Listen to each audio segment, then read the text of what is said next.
vous êtes pris dans un engrenage de campagne électorale. Le reproche que je me fais, c'est que j'ai pas eu le courage à un moment de dire stop, on en fait trop. On en fait trop, on va dans le mur.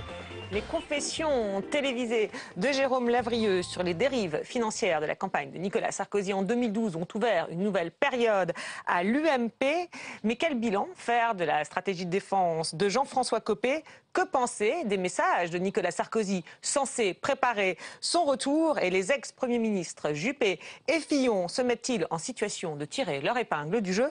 Pour répondre à ces questions et pour déshabiller en tout bien, tout honneur des ténors de l'UMP qui ont dû rebattre leurs cartes, avec nous 4 invités. Bonjour, Bruno Jeudi, chef du service politique du JDD et auteur il y a quelques mois d'un livre remarqué sur la guerre Copé-Fillon. Michel Bétan, communicant, vice-président de l'agence Havas Paris.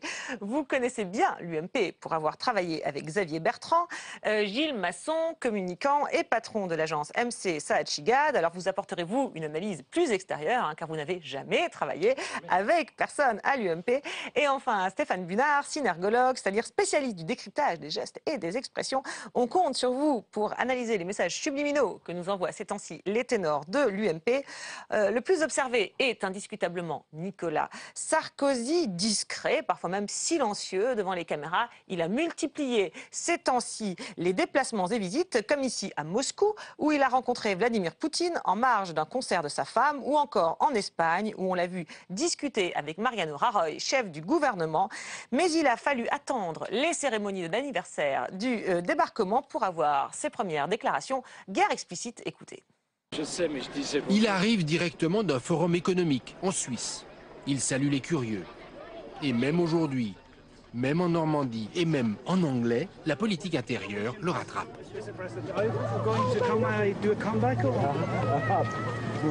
Une réponse évasive. Interrogé sur le sens de sa présence à cette cérémonie, il évoque certes le passé pour mieux appeler au rassemblement aujourd'hui. C'est un devoir pour chacun d'entre nous d'honorer la mémoire de ceux qu'il y a, lors de ces événements tragiques, ont donné leur vie pour notre liberté. Donc c'est un moment extrêmement important, c'est un moment de rassemblement, notre pays en a bien besoin. Certains de vos amis annoncent votre retour en politique. Est-ce que c'est ce qui va se passer, monsieur le président Sarkozy? La politique n'a pas sa place là. Peut-être un autre jour. Je vous remercie en tout cas. À cette même question, le matin même, Nicolas Sarkozy répondait alors « On n'échappe pas à son destin ». Voilà, mais ça, c'était pas devant la caméra de France 2. Alors, peu de mots, mais quelques expressions. Stéphane Bunard, que vous inspire-t-elle ? Je ne sais pas si c'est le retour de Sarkozy, mais c'est en tout cas le retour des épaules de Sarkozy, avec la volonté de... Oui, mais ça, on va dire que c'est un classique, c'est pas tellement lié à la situation, oui, sinon ça revient dans certaines situations. Oui, ça peut, il y a la volonté d'être à la hauteur, et puis on n'échappe pas à son destin. Ça me fait un peu penser aussi à ce qu'il disait, j'ai rendez-vous avec les Français, et franchement, je me déroberai pas, vous vous souvenez, c'était pour annoncer sa candidature.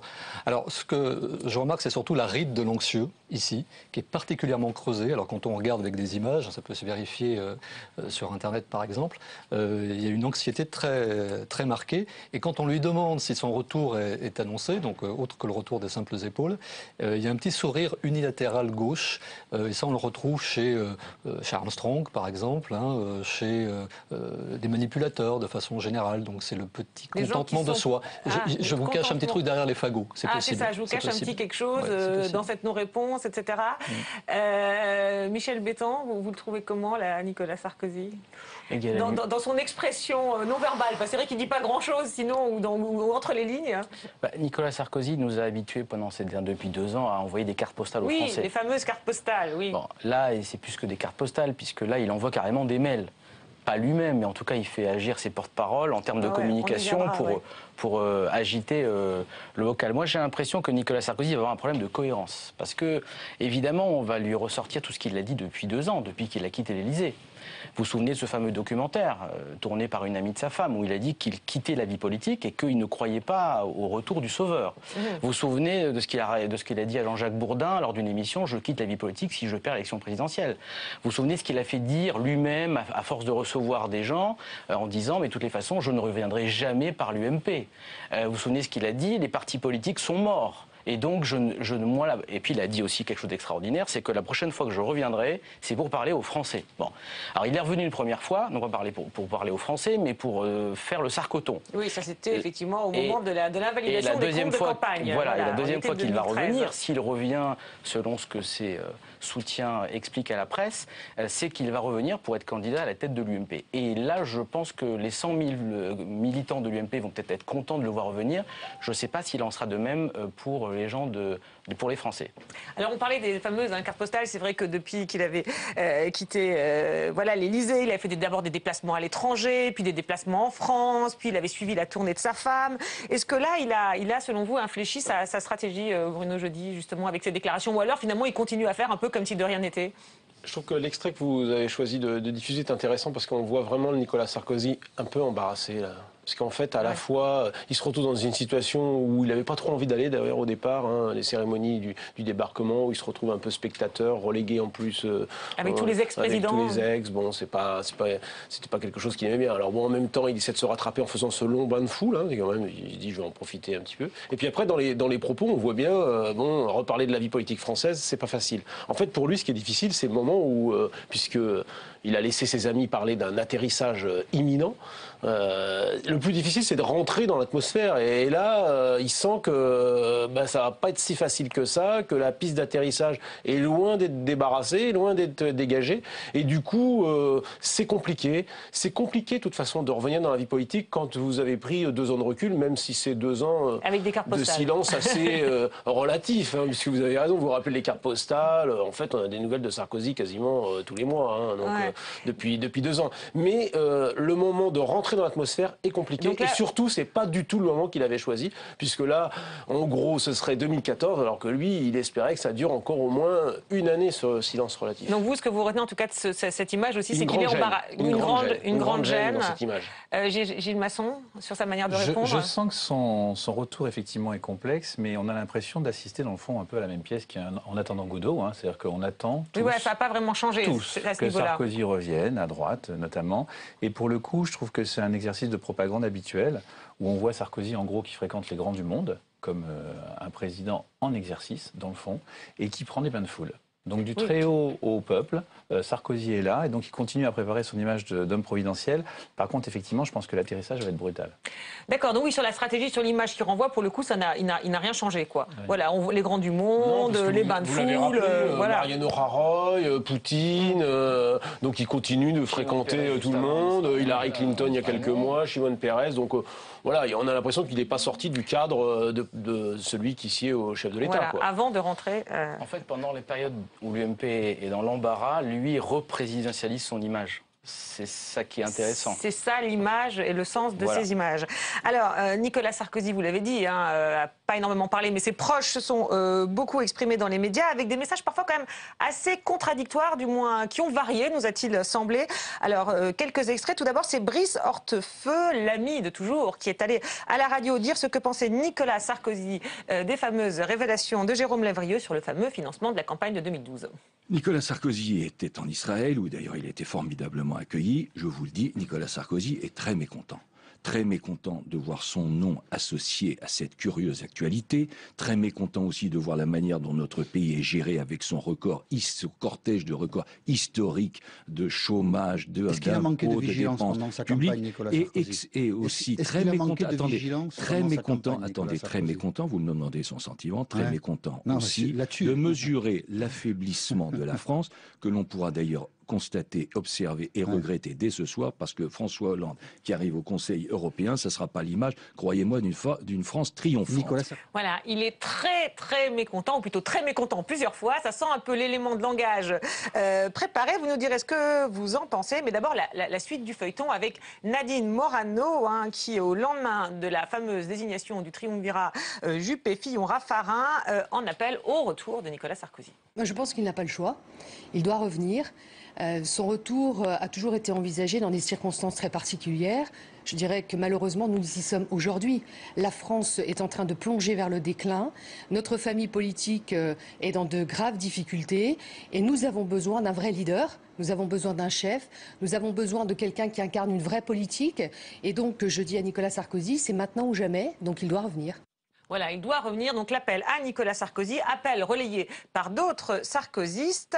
Mais quelques jours plus tard, certains semblent nuancer leurs propos. Écoutez Christian Estrosi. Souhaitez-vous que Nicolas Sarkozy prenne la tête de l'UMP dans quelques mois? Non, je dis simplement que Nicolas Sarkozy, s'il a un désir de retour en politique, a le devoir de le dire, car bien évidemment l'UMP a besoin pour opérer cette révolution dont je vous parle, de se remettre en cause et aussi de définir un vrai leadership. Soit ce congrès avec les militants dans la démocratie sera capable de bâtir cette nouvelle gouvernance, ce nouveau modèle politique, ou alors je vous le dis, je prendrai mes responsabilités. Si vous me posiez la question... quitter l'UMP ? Soit je quitterai l'UMP, mais si vous me posez la question, avant que vous me la posiez peut-être, est-ce que vous serez candidat? Je le dis, je n'écarte rien au cas où tout ce que je demande aujourd'hui, alors que je veux une décision collective et qui avance, ne répondent pas à toutes ces aspirations pour l'avenir de l'UMP. Voilà, au cas où vous me posiez la question que vous aviez visiblement pas prévu de me poser, donc il a très envie de dire qu'il sera candidat à la tête de l'UMP voire même à la primaire, d'ailleurs a-t-il précisé peu après. On sent qu'il y a quand même une évolution non, dans les déclarations, ou du moins des inflexions. Comment ça s'explique? Parce qu'on a l'impression qu'on ressent un peu la main de Nicolas Sarkozy derrière, mais pas derrière toutes les déclarations en fait. En fait, le problème avec les Sarkozy, c'est qu'à la fois ils sont pas très nombreux, mais surtout ils n'ont pas dit, enfin je parle des responsables, hein, ils sont pas très nombreux à l'intérieur de l'appareil aujourd'hui, et en même temps, ils sont d'accord sur presque rien. C'est-à-dire qu'il y a Brice Hortefeux qui était contre la primaire, il y a Nadine Morano qui, elle, était contre la nomination des 3 anciens premiers ministres que Brice Hortefeux avait avalisé, et puis il y a Christian Estrosi, lui, qui voudrait que Nicolas Sarkozy revienne tout de suite par la présidence de l'UMP. Enfin, c'est vrai que ça a été compliqué. Ce qui est assez rare chez eux, c'est qu'ils ne se sont pas bien organisés entre eux pour avoir une prise. C'est étonnant, ça veut dire que Nicolas Sarkozy les a laissés faire, alors. Non, mais la seule chose, c'est-à-dire qu'en fait, d'abord, Nicolas Sarkozy, il a été pris un peu à revers par les déclarations de Jérôme Lavrieux. On y reviendra. Donc, du coup, ça a déclenché immédiatement une opération. Qu'est-ce qu'on fait? Et dans un premier temps, on a bien vu, Brice Hortefeux, il a commencé à faire un teasing sur le retour de Nicolas Sarkozy, mais par la case UMP et très vite. Bon, entre-temps, on a vu qu'ils ont ralenti le mouvement et que très vite, ce sera peut-être le retour à la présidence de l'UMP, mais on va dire à la fin de l'été, au mieux, et c'est pas certain. Donc pas d'accord entre eux, et puis pas forcément très bien coordonnés du coup non plus, puis il se passe qu'improvisation. Et alors sur ce que ça donne là comme rendu, je pointais le fameux Nicolas Sarkozy est très mécontent, ou très mécontent plutôt. Là on sent l'élément préparé. Oui, vous en pensez quoi d'ailleurs de l'impact de cette phrase? C'est un peu penser au papa qui va gronder ses enfants, non? C'est exactement ça, c'est le papa qui va gronder ses enfants. Moi, je vois quand même, encore une fois, la main de Sarkozy derrière tout ça. C'est-à-dire que même si je suis complètement d'accord avec les subtilités que raconte Bruno, mais dans le fond, pour les gens, c'est pas décodable. Il y a concrètement Sarkozy qui pousse ces grognards, parce que c'est vraiment les grognards de Sarkozy. C'est ça que ça renvoie, voilà. En termes de communication, on ne rentre pas trop dans le détail, on a l'impression qu'il parle d'une seule voix. Il pousse ces grognards à faire la technique classique des applaudissements, pour le rappel, pour le retour sur scène. Et ce que ça donne comme image, effectivement, c'est que c'est quand même pas totalement maîtrisé, mais ça donne surtout une image de rien n'a bougé. Ce qui est terrible, c'est qu'on voit les vieux grognards revenir, avec tout le côté un peu ringard, je le dis quand même, de ce qu'ils peuvent représenter politiquement parlant. Le casting n'a pas été renouvelé, et il n'y a personne derrière. C'est même flippant de se dire qu'ils n'arrivent qu'à faire bouger ce petit carteron de gens qui sont pas du tout dans la jeunesse, et pas du tout dans la modernité. C'est pas très réussi en termes de communication. Pour moi, c'est totalement raté. Totalement raté comme appel au retour. Oui, vous disiez très mécontent, ça fait papa qui va gronder. Ça fait papa qui est pas content du tout, et attention, il va taper sur les mains de tout le monde. C'est pour faire peur, peut-être. Moi, j'ai l'impression au contraire que l'idée lancée par Brice Hortefeux du retour de Nicolas Sarkozy, c'était juste la meilleure défense et l'attaque, c'était pour dévier. On arrête de parler des problèmes de l'UMP et des comptes de l'UMP et des fraudes au compte de campagne pour parler du retour de Nicolas Sarkozy. D'accord. Donc je pense que c'était quand même une stratégie de dévier un peu le tir, et que tout d'un coup les médias ne soient uniquement axés que sur une seule chose, c'était le retour de Nicolas Sarkozy. Et de ce point de vue-là, ils ne prononcent jamais le nom Big Malion. Non, dans toutes ces interventions, j'avais regardé. Eux non, à aucun moment. Donc il y a ça. Et puis ce qui est très intéressant quand on écoute Brice Hortefeux, Nadine Morano, Christian Estrosi, c'est qu'à chaque fois ils utilisent des mots pour stigmatiser Hollande, et ils parlent de la situation de l'UMP. Quand il dit, Brice Hortefeux, l'affaiblissement de la France, il parle de l'affaiblissement de l'UMP. Quand Nadine Morano parle du déclin de la France, elle parle du déclin de la droite.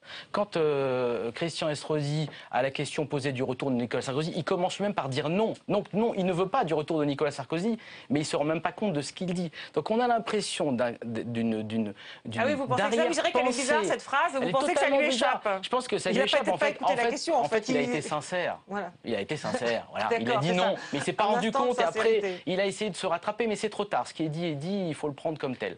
Donc moi, je pense que c'était une opération de diversion pour ne plus parler du scandale de la campagne présidentielle. Et de l'autre côté, il y a une sorte d'organisation de pied nickelé de la communication, excusez-moi du terme, je vais reprendre l'expression utilisée par Nathalie Kosciusko-Morizet pour expliquer ce qu'ils ont fait, de pied nickelé de la communication, qui ne sont pas parlé entre eux, qui ne sont pas concertés entre eux, et qui donnent une impression de cafouillis, comme rarement j'en ai vu dans les équipes de Nicolas Sarkozy. Cela dit, donc là vous êtes d'accord sur ce point, mais cela dit, si l'objectif était aussi de détourner l'attention, ça a été en partie réussi, mais c'est vrai qu'on a pu parler que du retour de Nicolas Sarkozy. Mais ils ont réussi quelque chose d'incroyable, c'est qu'en agitant le retour, tous les barons de l'UMP se sont élevés tellement fort ensemble qu'en fait, ils ont empêché son retour. Parce qu'en réalité, quel était l'objectif de Brice Hortefeux? C'est d'empêcher que le triumvirat, que Fillon, Juppé prennent la main sur l'UMP. Voilà. Oui, ils voulaient l'empêcher. C'est raté. Et donc l'opération diversée... c'est doublement raté en fait. Donc pour moi, c'est en termes de communication... D'accord, mais il faut un peu de temps en termes de communication... C'est lui-même en fait, dans cette histoire finalement. En termes de communication, c'est raté. Alors on va en venir maintenant à Jean-François Copé, dont on a beaucoup critiqué la stratégie de défense au fil des semaines, de ce feuilleton justement Big Malion. Alors ça commence, stratégie de défense d'ailleurs qui a beaucoup changé, beaucoup évolué. C'était un peu ce bilan que je voulais faire avec vous. Donc ça commence en mars, lorsque Le Point publie une grande enquête sur les sommes versées par l'UMP à Big Malion, donc société de communication créée par deux proches de Jean-François Copé, je le rappelle. Aussitôt, celui qui est alors patron de l'UMP fait une déclaration solennelle. On l'écoute. Certains organes de presse, d'habitude si prompts à s'ériger en parangons de vertu, n'hésitent pas à user de pires méthodes, des méthodes dignes de l'Inquisition. Parmi eux, des tartuffes bouffis d'orgueil, si pleins d'eux-mêmes, tellement admirateurs de leur propre image, se contemplent avec une délectation perverse dans le reflet de shows télévisés autocentrés, en s'abritant derrière deux mots d'ordre magiques pour justifier ce qui n'est rien d'autre qu'une vendetta. Deux mots d'ordre, transparence et démocratie, avec une seule peine pour celui qui refuse de passer sous leur fourche codine. Le bûcher médiatique, l'appel à la démission, le lynchage public. Voilà, la charge est violente contre les médias, on peut le dire, mais quelques temps plus tard, changement de pied suite à d'autres révélations de Libération, cette fois, qui affirme que certains meetings et réunions organisés par Big Malion en 2012 étaient en fait des conventions fantômes. Moi, j'ai des interrogations. Elles sont récentes, je ne vous le cache pas. Grâce à la presse. Elles sont très récentes, absolument. Grâce à la presse. Absolument. Et donc, dans ce contexte, moi, je considère absolument capital que toute la vérité soit faite. Et vous dites merci la presse?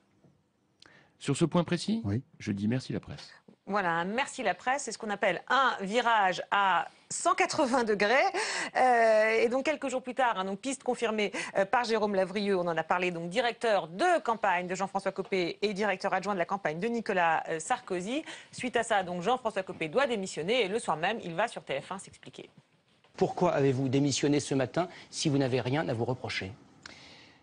Tout simplement parce que je ne voulais pas voir revenir le spectre de la division que l'on retrouvait dans l'œil gourmand de quelques-uns de ceux qui se sont exprimés.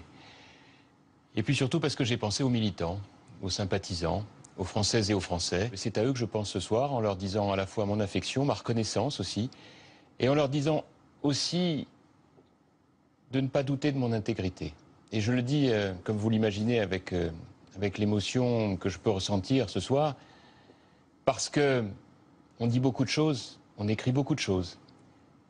Mais moi, je veux leur dire dans les yeux que mon honnêteté, mon intégrité est totale, totale. Et ensuite, le discours ne changera plus, comme ici, lors de son dernier meeting de président de l'UMP devant ses partisans à Aulnay. La figure des grands chefs qui m'inspire, c'est Joffre, au début de la Grande Guerre. C'est Clémenceau, qui va encourager les poilus plutôt que de rester à l'aise dans les bureaux de son ministère. C'est Bonaparte, prenant la tête de ses troupes pour franchir le pont d'Arcole en flammes et sauver la France.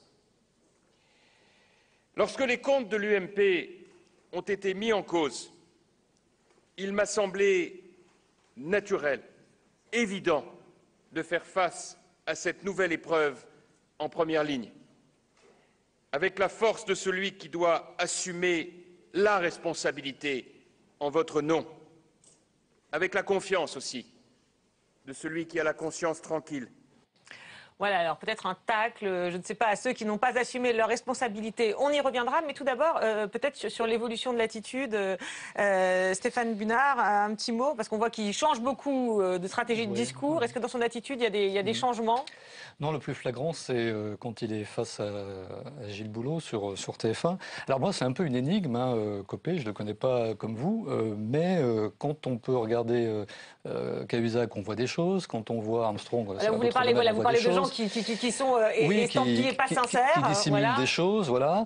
On voit même Hollande qui montre de la peur en parlant de la nomination de Manuel Valls. Mais alors j'avoue que là, il n'y a pas de signe flagrant de dissimulation chez Copé, donc je ne vais pas hurler avec les loups.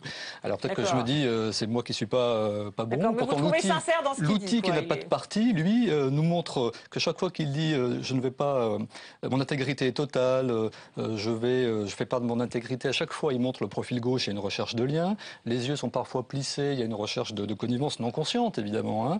La main gauche, souvent en première intention, est active, c'est de la spontanéité. Les sourcils, justement, chez Copé, qu'il élève souvent parce qu'il pense que tout ce qu'il dit est important. Bon.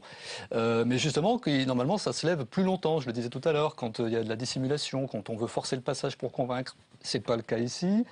Quand il dit « vous pouvez imaginer mon émotion », par contre, on voit sur l'arrêt sur image qu'il y a de la colère. Et là encore, quand on regarde les menteurs en général, il y a de la peur qui est visible, ils ont peur d'être découverts, il y a de la surprise, parce que, voilà, une surprise feinte, mais pas ce genre de choses. D'accord, donc en clair, vous le trouvez parfaitement raccord dans son attitude, avec son propos. Voilà, alors j'ai une explication peut-être à ça, parce que j'aurais quand même mauvaise grâce à être le seul à pas tirer sur la clinique.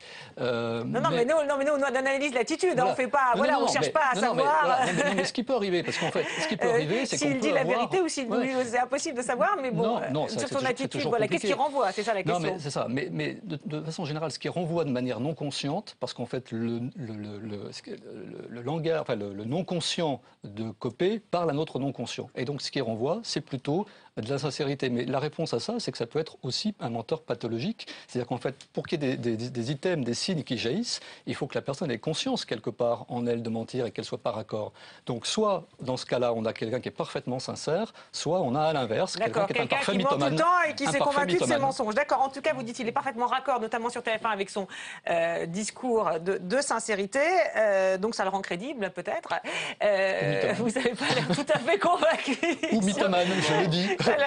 Oui, alors sur le choix justement de ce positionnement, Non mais c'est intéressant ce que vous avez montré, parce que quand même il y a une évolution absolument incroyable. Alors bon, il y a la première déclaration après le point où là c'est une violence absolument inouïe. Oui, c'est incroyable. Et puis on termine par le meeting à Aulnay et surtout l'interview sur TF1 où il réécrit quand même un petit peu l'histoire, parce que Jean-François Copé n'a pas démissionné de son plein gré. Jean-François Copé a été poussé à l'issue d'un bureau politique qui restera dans l'histoire comme un des plus violents qu'il y a eu dans ce parti, où il a fallu que plusieurs personnalités importantes, depuis François Fillon, passant par Xavier Bertrand, François Barmois, Nathalie Kosciusko-Morizet, et ça se termine par l'ancien trésorier qui lui dit « barre-toi ». Donc ça a été extrêmement violent, ça dure des heures. Donc Jean-François Copé, il se défend pied à pied. Après, il vient livrer une... rachète son image. Voilà, il vient livrer une... D'ailleurs, il est étonnamment calme, et là, je rejoins tout à fait ce que vous venez de dire. C'est-à-dire que moi qui le connais depuis longtemps, ce soir-là, j'ai trouvé vraiment... quelque chose comme une délivrance, voilà, ça y est, bon là je vais être raccord. Alors après, il n'y a pas 36 solutions, hein, c'est la justice qui déterminera. Soit il a menti totalement, soit deux personnes avaient pris le contrôle de son cerveau depuis des mois et des mois, ce qui est tout à fait possible par ailleurs, à savoir celui qu'on verra sans doute, Jérôme Lavrieux, et puis l'une des personnes de Big Malion, Bastien Millot, qui sont deux de ses plus proches collaborateurs historiques et inspirateurs. Peut-être que c'est ça à l'arrivée et que Jean-François Copé dans une espèce de légèreté dont sont coupables parfois les hommes politiques de ce niveau-là, c'est-à-dire qu'en fait, ils laissent faire l'intendance et parfois ce qui ne sent pas toujours très bon dans les cuisines par d'autres. Peut-être qu'il a été pris de court. La justice le dira. Mais sur le coup, quand même...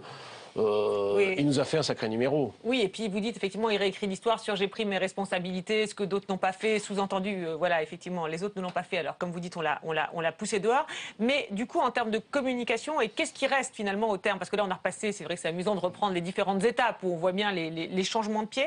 Mais qu'est-ce qui reste de cette opération contre-offensive, on va dire, de Jean-François Copé? Pour moi, ces 3 séquences démontrent que Jean-François Copé, en l'espace de quelques temps, mais en fait, ça avait commencé depuis fin 2012, il a détruit tous les segments de son image. Tous les segments. Je suis désolé, Jean-François Copé est habitué à avoir des vérités successives. Pour moi, ce que vous venez de dire peut paraître juste, mais peut-être que quand il s'exprime au mois de mars, après la sortie du Point, c'est peut-être qu'il pense vraiment ce que ses collaborateurs lui ont écrit. D'ailleurs, c'est très très bien écrit, c'est un beau texte, les mots sont ciselés. Oui, on sent que chaque mot est travaillé, etc. Bon, oui. Sauf que, moi, je sais pas, j'ai eu la presse récemment et j'ai cru comprendre que quand le Point est sorti, Jérôme Lavrieux conseille à Copé de quitter l'UMP à ce moment-là. Il ne le fait pas, donc s'il lui conseille, c'est qu'ils connaissent l'arrière-cuisine. Donc autrement dit, premier mensonge.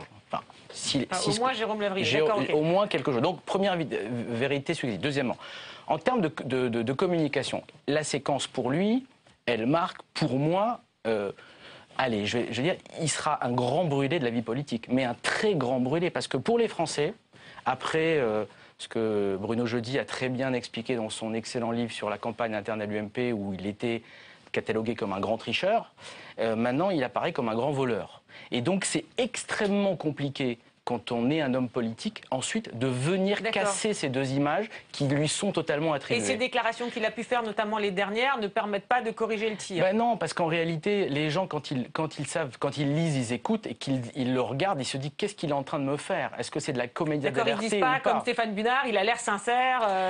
C'est pas qu'ils se disent pas qu'il est sincère. Où il est grand menteur. C'est que je pense sincèrement que Bruno a raison. Je pense que ce soir-là, sur TF1, il est délivré.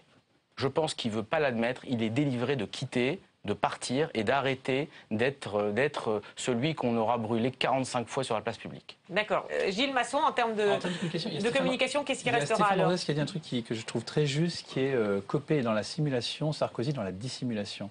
Et ce que je vois, pour reprendre votre terme de sincérité, je vois le plus grand comédien. C'est-à-dire que vous dites, j'arrive pas à lire sur ses traits, pour moi c'est un masque. Copé a une faculté incroyable d'encaisser les coups, de rester derrière son masque.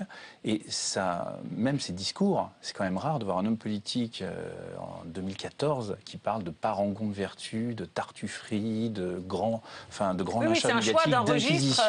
C'est un registre d'un autre âge et c'est un registre très théâtral. Et alors quel impact ça a alors? Je pense que ça a l'impact exactement inverse de ce qu'il souhaite, c'est-à-dire qu'il n'y a pas un gramme de sincérité et les gens voient un grand numéro de théâtre de quelqu'un qui a un petit peu, a priori, piqué dans la caisse. Je ne veux absolument pas aller plus vite que la justice, mais c'est l'image qu'il a aujourd'hui. L'image du premier jour. Et voilà. Et après, quand on le sent délivré sur le plateau de TF1 ou à Aulnay sur la responsabilité, moi en fait, je le sens pas du tout délivré. Je vois une capacité hallucinante de comédien. Je suis très impressionné par la prestation. Je croyais qu'on allait voir un homme à genoux et on l'a trouvé plutôt décontracté, plutôt bronzé. Et donc je pense que c'est. En termes d'impact, vous diriez? En termes d'impact, je pense que c'est pas audible. D'accord. Il n'est pas audible. C'est pas audible. En même temps, comment être audible dans ce genre de situation? Il y a peut-être pas C'est très compliqué. C'est très compliqué. Et surtout que Jean-François Copé, au fond, pour les Français qui regardent, qui suivent la politique, parfois même de très loin, c'est quand même, ça fait 1 an et demi qu'ils le voient comme ça, pris, comme si on avait une espèce de série télévisée depuis 1 an avec des épisodes tous les mois. En matière de... Ça les distrait, ils regardent, mais ils ont zappé depuis longtemps le personnage. Ça passe au-dessus de la gens. Le fait de citer Clémenceau, Joffre, Napoléon sur le pont d'Arcole pour parler d'un président de parti qui a une PME politique au bord de l'explosion. On sent qu'il multiplie les citations à la fin aussi d'ailleurs, c'est vrai. C'est de la comédie.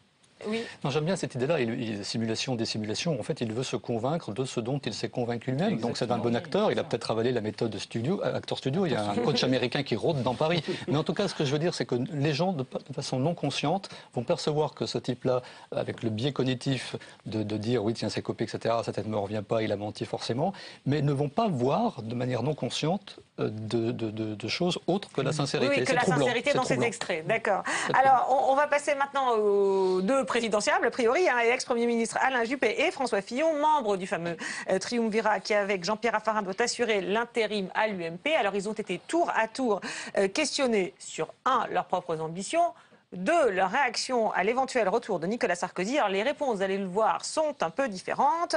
On commence par François Fillon. Mon deuxième objectif maintenant, c'est de faire la lumière sur les questions financières et d'organiser la compétition interne à l'UMP dans des conditions qui fassent que tout le monde se sente respecté. Après, je prendrai ma décision s'agissant de cette candidature ou pas. Si en novembre, l'ex-président Sarkozy est candidat à la tête de l'UMP avec le soutien des militants, qu'est-ce que vous faites ? Mais ça ne change rien au sujet.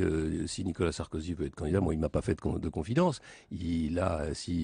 Tout militant à jour de cotisation peut être candidat à la présidence de l'UMP. Le vrai rendez-vous, ce sera une compétition. Vous pourriez y participer ou s'il y arrive, vous attendez la primaire? Je n'exclus rien, mais je ne prendrai pas de décision aujourd'hui.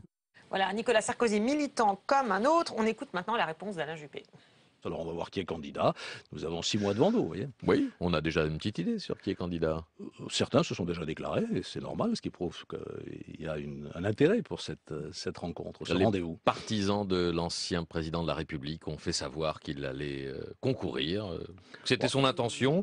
Si c'est le cas avec un vote des militants, ce sera un plébiscite annoncé pour Nicolas Sarkozy, non ? C'est à lui que la décision appartient. Pour l'instant, il n'en a pas exprimé le vœu, mais c'est évidemment une hypothèse qu'il faut envisager. D'autres candidats se sont déclarés ou vont se déclarer. Si Nicolas Sarkozy ne préparait pas son retour, Alain Juppé, on ne comprendrait rien aux batailles de ces dernières semaines.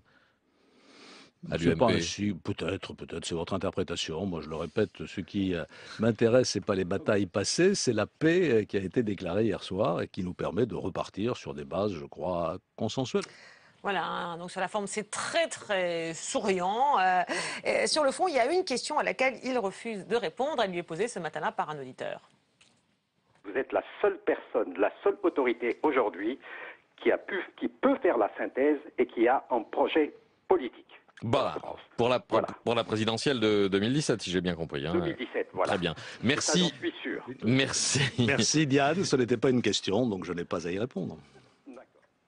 Tout de même. Non, mais vous n'allez pas vous en tirer comme ça. Diane de son analyse, voilà, c'est tout. Vous n'allez pas vous en tirer comme ça, tout de même. Écoutez, ma position est bien connue. Nous sommes en 2014. Nous avons beaucoup de chemin à parcourir d'ici 2017. Nous avons à remettre l'UMP sur pied. Je vais m'y consacrer. J'ai mon boulot de maire de Bordeaux et de président de la communauté urbaine qui m'absorbe beaucoup. C'est un grand défi de transformer cette grande communauté en métropole. On pourrait parler de la réforme territoriale aussi. C'est très important. Vous voyez, ça suffit à mon bonheur et à occuper mes jours. Oui, on commentait pendant l'extrait les expressions d'Alain Juppé. Alors, vous disiez, il change d'expression, c'est ça, Michel Béton? C'est simple. Voilà, il prend votre boulot, là, Stéphane Ménard. Non, mais ce qui est assez marrant, c'est qu'il y a deux questions. Et il y a deux visages totalement différents. C'est frappant. La première question sur Nicolas Sarkozy, on sent de l'agacement, on sent de l'irritation, on sent qu'il n'a pas envie de répondre. Oui, on voit qu'il change de visage. Là qu'on a gardé l'extrait un peu en longueur, il change de visage. Il a le visage complètement fermé. Et puis dès qu'on parle de lui, etc., tout d'un coup, c'est le grand sourire. Évidemment, on dit du bien de lui, donc c'est pas lui. Puis, mais il est très très occupé à Bordeaux. Et voilà. Et puis dès que Patrick Coët revient sur la question de la présidentielle le concernant, il referme le visage, il met son armure, etc. Et dit on verra ça plus tard. Et en fait, il y a une chose qu'on voit très bien sur l'image, c'est quand on dit on verra ça plus tard, c'est qu'en fait, il a envie d'y aller. C'est ça qu'on lit dans son visage. Bien sûr que je vais y aller. C'est ce que vous lisez. Alors, Stéphane Ménard, encore... C'est bien. Alors, heureusement que quand je lis des choses, on arrive à les retrouver, parce que sinon, si tout ce que je disais n'était pas concevable à un moment donné et acceptable de manière empathique, ce serait vraiment grave. Et donc, effectivement, quand il parle des autres ténors, eh ben, on voit effectivement la commissure gauche qui remonte, là est l'agacement, parce que ce qu'il sent, moi donc je le vois. Et vous dites pourquoi il sent l'agacement. Je sais le pointer, voilà. Ensuite, il y a souvent, alors dès qu'on parle de Sarkozy, on va le voir chez Fillon, ce qu'on appelle la fameuse bouche en huître, le retrait labial. Voilà, ça, je maîtrise le discours. Ils sont pas très... Ouais. On voit ça d'ailleurs chez Hollande 4 fois quand il parle de Julie Gaillet pendant la fameuse conférence. Donc ça veut dire que je dois maîtriser les propos qui vont sortir de ma bouche quand Sarkozy est évoqué, évidemment. Quand il parle de l'avenir de l'UMP, on voit un écarquillement des yeux et on voit bien les moments où Juppé, on en parlait, hausse les sourcils. C'est quand il parle de la mairie de Bordeaux. Il vous fait des appels de phare pour dire, regardez, en ce moment, à Bordeaux, je suis occupé. Il se passe des choses très bien à Bordeaux. Chaque fois qu'on voit les sourcils, encore une fois, une énième fois se lever, c'est qu'il y a anguille sous cloche, sous roche. Et puis il parle à plusieurs reprises, ce qui m'intéresse moi, et quand on voit l'auditeur qui parle de Juppé, on retrouve cette histoire, quand on divise le visage en deux, le sourire unilatéral gauche, c'est qu'on se réjouit intérieurement, forcément de manière intérieure. D'accord, de tout ce qu'on entend sur soi. Mais alors vous dites finalement il a envie d'y aller, hein, c'est ce qu'on sent dans cet extrait effectivement, et en même temps tout en remettant au lendemain, quoi. Oui, parce qu'il veut... Si vous voulez, là, pour les deux anciens premiers ministres, d'abord, ce qui est intéressant, c'est que vous avez choisi deux extraits où ils parlent au même moment, le lendemain de la deuxième réunion du bureau politique, où ils viennent de prendre ils viennent de mettre la main sur l'UMP, évidemment, ce qui agace au plus haut point Nicolas Sarkozy depuis que c'est fait. Donc les deux, en fait, sont quelque part dans une compétition qui ne dit pas son nom, même si pour l'instant, on va voir jusqu'à quand ça va durer, ils ont parti lié, c'est-à-dire qu'en gros, ils se sont mis d'accord pour bloquer Nicolas Sarkozy, pour le ficeler. Ils sont dans le même bateau. Je dirais même plus, en fait, on est dans une immense régate. Chacun va avoir sa vitesse de...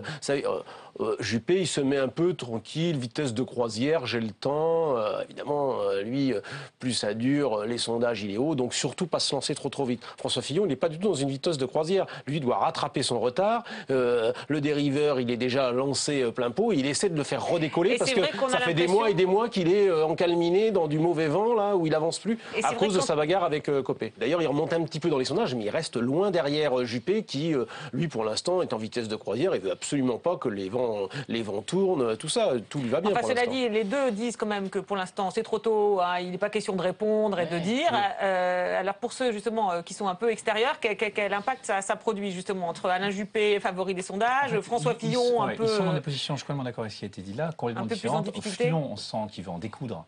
Là où Juppé se complaît un peu dans son image de vieux sage qui monte dans les points de sondage. Mais ce que je vois, moi, c'est que je pense que ces agendas passent totalement au-dessus de la tête des Français. C'est-à-dire qu'on voit des gens qui gèrent leurs agendas. C'est comme si dans une entreprise privée, on disait qui va à cette réunion, qui la dirige. Je vous dirai ça demain, mais lui il y va. S'il n'y va pas, j'y vais. Oui. Mais s'il y va, par contre, j'y vais aussi. Et en fait, je suis très occupé à mon autre réunion m'occupe beaucoup. Ils sont en train de devenir totalement ridicules. C'est vraiment une gestion d'agenda politique public.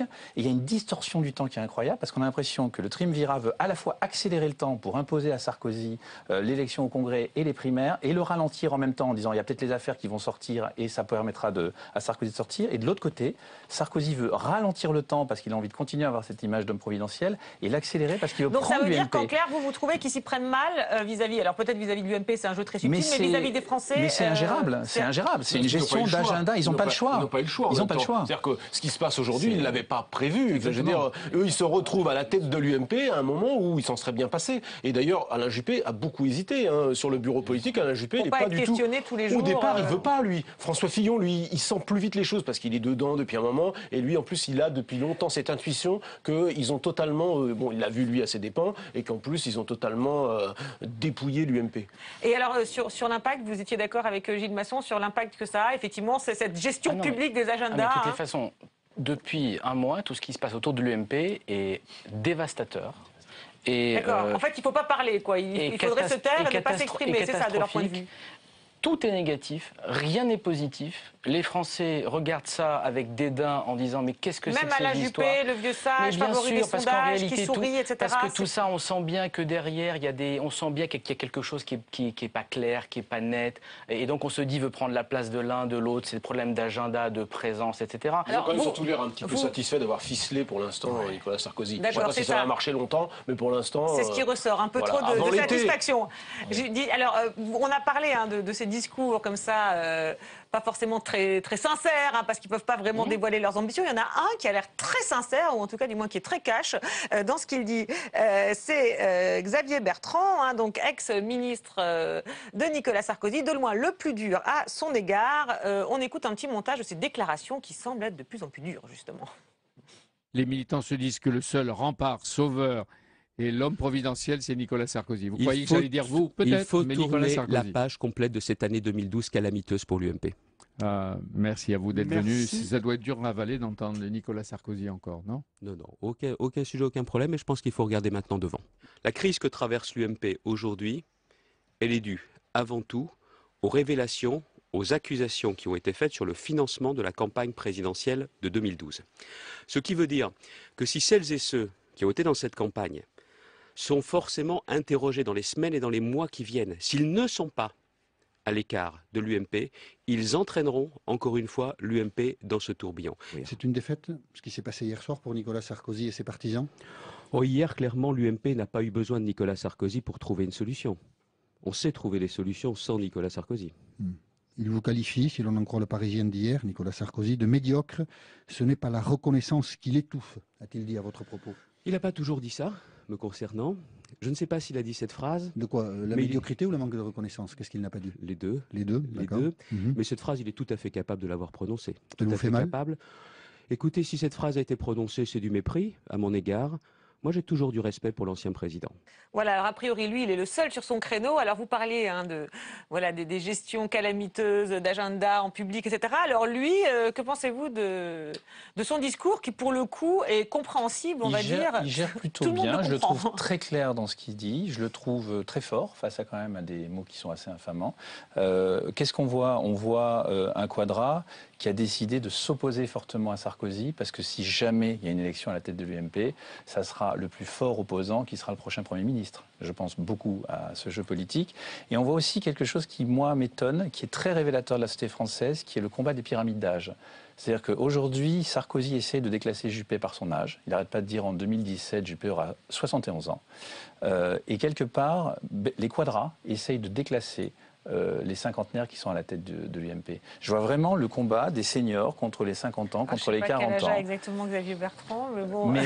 non, mais oui, il a plus, il a largement... Plus. Oui, mais il représente les quadras contre les pachas, et je vois vraiment ce combat de pyramidage qui est très intéressant et qui est un vrai pari sur le renouvellement en France. Est-ce que vous voyez au-delà de l'attaque, Bruno Jeudi, c'est vrai qu'il est un des seuls sur ce créneau? Oui, il est même le seul. Le seul pourquoi? Parce qu'en fait, il faut juste... expliquer. Xavier Bertrand est le seul à avoir eu le courage d'affronter Nicolas Sarkozy.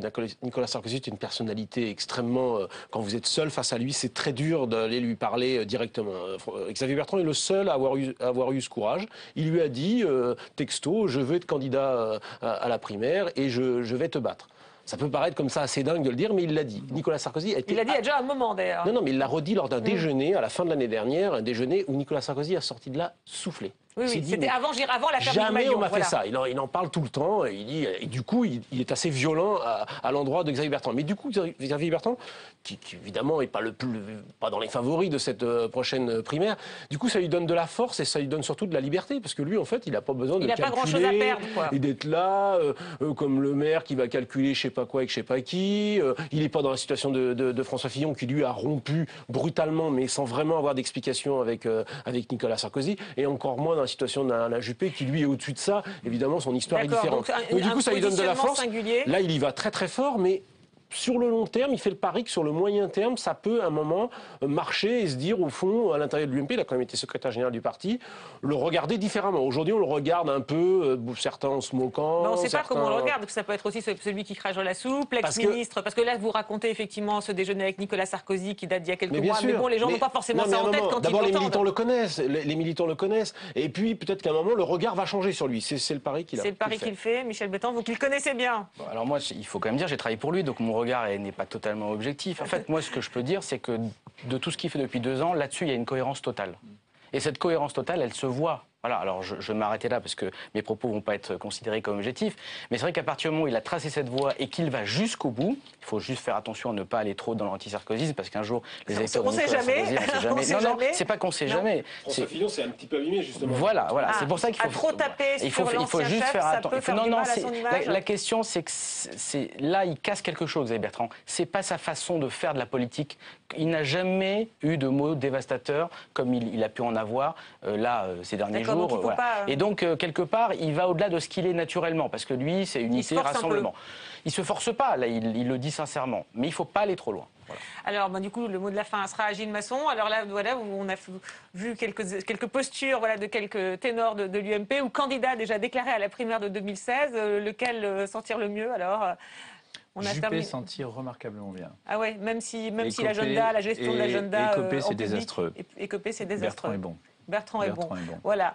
Ça, c'est au jour d'aujourd'hui. On verra dans quelques mois comment ça évolue. Merci à tous les quatre. Merci à Marie Lebon et à Robin Padilla qui se sont levés tôt pour m'aider à préparer cette émission. Merci à Estelle Boileau qui s'est couchée tard pour la montée. On se retrouve la semaine prochaine à l'antenne et tous les jours sur le site de Publiciana pour voir et revoir tous les événements. Hein? Ah ben non, mais vous êtes enregistré là. Ça y est. Non, il veut se barrer avec le micro. Ah oui, il vole le micro. Ouais.